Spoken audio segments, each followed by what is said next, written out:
नमस्कार।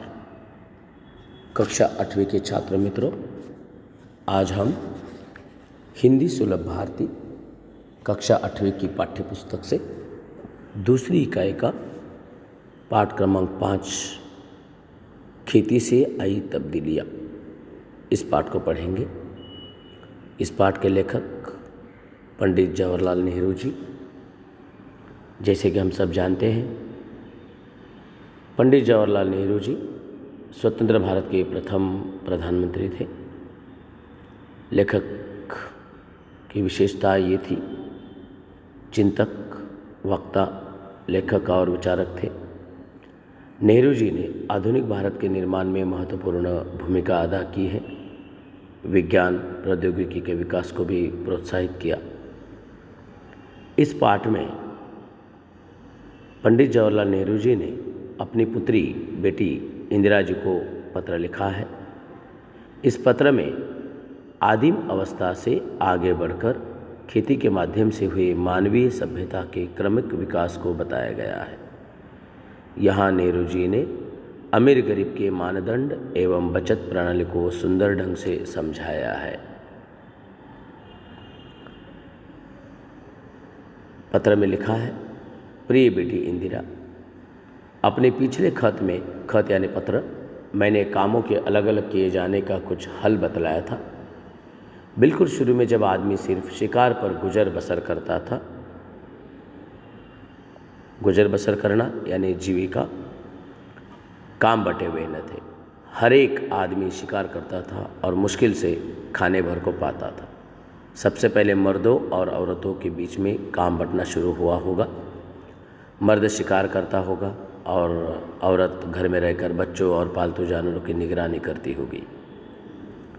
निगरानी करना है, देखभाल करना। जब आदमियों ने खेती करना सीखा तो बहुत सी नई नई बातें निकली। पहली बात यह हुई कि काम कई हिस्सों में बंट गए। कुछ लोग शिकार खेलते और कुछ खेती करते और हल चलाते।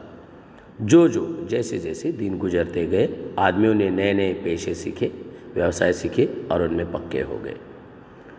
खेती करने का दूसरा अच्छा नतीजा यानी परिणाम ये हुआ कि गांव और कस्बे बने। कस्बा गांव से बड़ी और शहर से छोटी बस्ती होती है।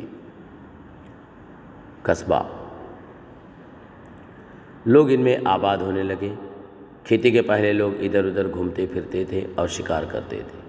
उनके लिए एक जगह रहना जरूरी नहीं था। शिकार हर एक जगह मिल जाता था।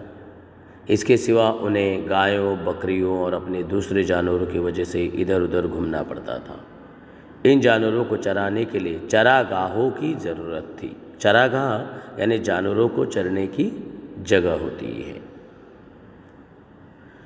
एक जगह कुछ दिनों तक चरने के बाद ज़मीन में जानवरों के लिए काफ़ी घास पैदा नहीं होती थी और सारी जाति को दूसरी जगह जाना पड़ता था। जब लोगों को खेती करना आ गया तो उनका ज़मीन के पास रहना ज़रूरी हो गया। एक ही जगह पर रुकना पड़ा। ज़मीन को जोत बोकर वे छोड़ नहीं सकते थे। उन्हें साल भर तक लगातार खेती का काम लगाए रहता था और इस तरह गांव और शहर बन गए। दोस्तों, हमने यहाँ तक देखा कि गांव और शहर कैसे बन गए। दूसरी बड़ी बात जो खेती से पैदा हुई वो ये थी कि आदमी की ज़िंदगी ज़्यादा आराम से कटने लगी। एक ही जगह पर रहना पड़ता था। खेती से ज़मीन में अनाज पैदा करना सारे दिन शिकार खेलने से कई ज़्यादा आसान था। इसके सिवा ज़मीन में अनाज भी इतना पैदा होता था जितना वे एकदम खा नहीं सकते थे। इसे वे सुरक्षित भी रखते थे। एक और मज़े की बात सुनो, जब आदमी निपट यानी बिल्कुल शिकारी था तो वो कुछ जमा न कर सकता था या कर भी सकता था तो बहुत कम, किसी तरह पेट भर लेता था। ये तो आप भी जानते हैं कि शिकार खराब हो सकता था। उसके पास बैंक नहीं थे जहाँ वो अपने रुपए व दूसरी चीज़ें रख सकता था। उसे तो अपना पेट भरने के लिए रोज़ शिकार खेलना पड़ता था। खेती से उसे एक फसल में ज़रूरत से ज़्यादा अनाज मिल जाता था। अतिरिक्त यानी ज़्यादा खाने को वो जमा कर देता था। जो अनाज था उसको वो बचत यानी जमा करके सुरक्षित रख सकता था। इस तरह लोगों ने अतिरिक्त अनाज जमा करना शुरू किया। लोगों के पास अतिरिक्त अनाज इसलिए हो जाता था कि वो उससे कुछ ज़्यादा मेहनत करते थे जितना सिर्फ पेट भरने के लिए ज़रूरी था। तुम्हें मालूम है कि आजकल बैंक खुले हुए हैं जहाँ लोग रुपए जमा करते हैं और चेक लिख कर निकाल सकते हैं, पैसे निकालते हैं। यह रुपया कहाँ से आता है। अगर तुम गौर करो, उस पर सोचो, तो तुम्हें मालूम होगा कि यह अतिरिक्त रुपया है, यानी ऐसा रुपया जिसे लोगों को एक बारगी यानी एक ही समय खर्च करने की ज़रूरत नहीं होती है। इसे वे बैंक में रखते हैं। वही लोग मालदार हैं जिनके पास बहुत सा अतिरिक्त रुपया है, और जिनके पास कुछ नहीं है वे गरीब हैं। आगे तुम्हें मालूम होगा कि यह अतिरिक्त रुपया कहाँ से आता है।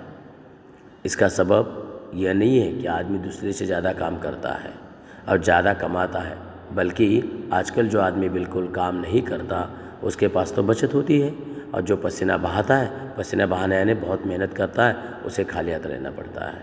कितना बुरा इंतज़ाम है, ये तो गलत है।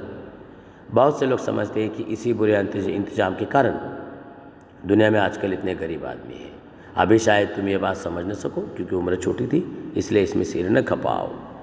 ज़्यादा सोचने की आवश्यकता नहीं है, बहुत बुद्धि लगाने की आवश्यकता नहीं है सिर खपाना। थोड़े दिनों में तुम इसे समझने लगोगी। इस वक्त तुम्हें इतना ही जानना पर्याप्त है, तुम्हारे लिए इतना ठीक है कि खेती से आदमी को उससे ज़्यादा खाना मिलने लगा जितना वो खा नहीं सकता था। ये जमा कर लिया जाता था। उस ज़माने में न रुपये थे न बैंक। जिनके पास बहुत सी गायें, भेड़ें, ऊँट या अनाज होता था वे ही अमीर कहलाते थे। तो और अंत में कहा तुम्हारा पिता जी जवाहरलाल नेहरू। तो इस तरह से हमने देखा इस पाठ में कि खेती से मनुष्य के जीवन में किस तरह से परिवर्तन हुआ, और खेती की वजह से ही मनुष्य का धीरे धीरे विकास भी हुआ। तो अब हम आपके लिए कुछ स्वाध्याय भी भेज देंगे, तो इसको पाठ को पढ़िए और स्वाध्याय को पूरा कीजिए। धन्यवाद।